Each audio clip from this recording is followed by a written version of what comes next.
កូរ៉េខាងត្បូងនិងអាមេរិកត្រៀមធ្វើសម្ពយុទ្ធរួមគ្នាដើម្បីទប់ទល់នឹងយោធាថ្មីរបស់កូរ៉េខាងជើង ម្សៅទឹកដោះគោ Star Pro Plus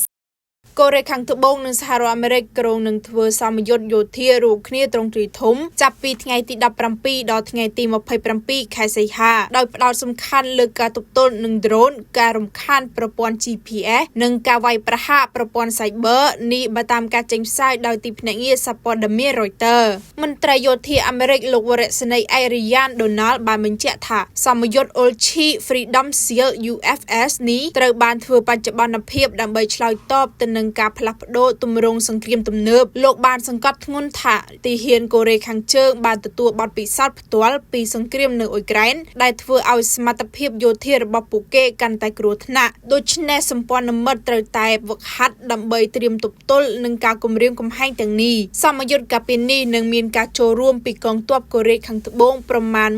18,000 នាក់គួរបញ្ជាក់ផងដែរថាទោះបីជាអាមេរិកនិងកូរ៉េខាងត្បូងអះអាងថាជាការហ្វឹកហាត់ការពារខ្លួនក្តីប៉ុន្តែទីក្រុងព្យុងយ៉ាងតែងតែថ្កោលទោសសម្ពយុទ្ធនេះថាជាការបង្កហេតុការប្រកាសធ្វើសម្ពយុទ្ធនេះកើតឡើងស្របពេលដែលទំនាក់ទំនងកូរ៉េទាំងពីរកំពុងតានតឹងខ្លាំងខណៈដែលកូរ៉េខាងជើងទើបតែបានបាញ់មីស៊ីលសាកល្បងកាលពីសប្តាហ៍មុននិងបានធ្វើវិសោធនកម្មរដ្ឋធម្មនុញ្ញលុបចោលគោលដៅបង្រួបបង្រួមជាតិព្រមទាំងប្រកាសខ្លួនថាជារដ្ឋអាវុធនុយក្លេអ៊ែរជាផ្លូវការថែមទៀតផង